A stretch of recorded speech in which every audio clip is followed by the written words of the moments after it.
Now, I was called into this tenanted property to have a look at the problems going on with this roof. Now, look at the watermarks on this. You'll see water dripping from the light fittings. It's not raining, and the outside temperature is about 4°C outside, so it's quite cold outside. This light here is flickering on and off with the water which has got in it. Look at all this marks which have come down from around the ceiling, around the door frame. Look in the bath just here. This is all dripping from the ceiling. You've got 76% humidity in here with, what's that, nearly 16. The temperature is 16 degrees inside. So if you do the maths on that, that works out that you've got a dew point of around about 13. So with all this moisture going up through these light fittings here from the bathroom, no wonder it's getting up there. If you haven't got proper vapor barriers and things like that, look at this absolute disaster area up here. I mean, it was just incredible. There's moisture everywhere dripping down, and this has been going on for a long time, and I don't think the tenants have been reporting it to anybody. There was washing inside the flat all over the place, which was drying, no windows open anywhere.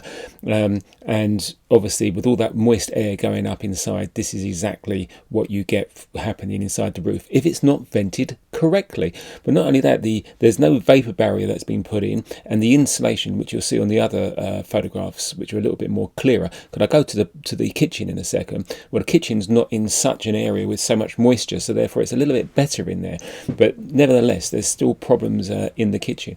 And of course, you've got to think about what this is like in the respect of fire. The light fittings here, this particular one that I take out, when we look inside, you can see all the insulation is too close to it. It's all burnt around the edges. What with the water dripping down, it's an absolute disaster waiting to happen. So out comes the light and up goes the GoPro.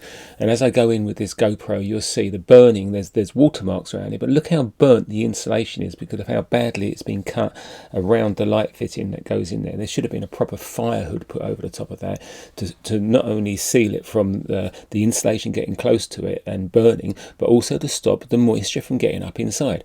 And when we look around inside here, not as bad as the adjacent room, which is only about 3 meters away, something like that, but the devastation which is up here, luckily enough, most of this damage looks like it's actually only to the decking of the flat roof and not to any of the structural timbers. And if you look at the little marks on the structural timber here, you can see all of this is quite new. So maybe it's been a problem before, because that is not old timber, and this is a very old property.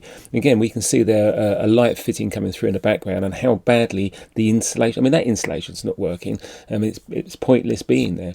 So let's see what the thermal imaging of this looks like. So this is the bathroom, and if anyone doesn't know, but it's if you look at the colours here, it's always the dark areas which are the coldest areas. So we've obviously got a lot of thermal bridging going on here, and we know it's wet up there as well, so where the water's dripping down, there's probably a lot of problems. I've just flicked through here to the kitchen, and again you can see exactly where the thermal bridging's going on with all that dampness up there dripping down. There's so much going on, and we can even see the rafters here which are thermally bridging.